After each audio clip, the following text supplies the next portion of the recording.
batas-batas mustahado se wajib audu saben-saben waktu ban wajib nyumpet nikah. Kadia sudah dijelaskan dari awal. Ki tak napa pon, jelasakin boleh. Sejauh wajib audu saben-saben waktu nikah.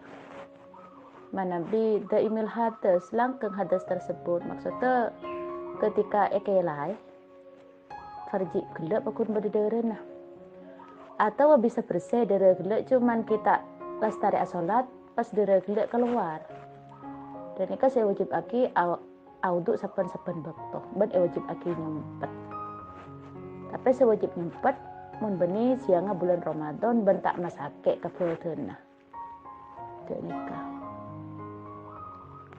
mun keluar dere niatnya beni dari fil hadasil asghari tapi nawaitul wudu'ah listibahati fardis sholati lillahi ta'ala niat kaul wudu karena ngamri benanga sholat fardu karena Allah ta'ala ketika ditepun betul nang yade mulai awal ngaji kak di 11 tarikh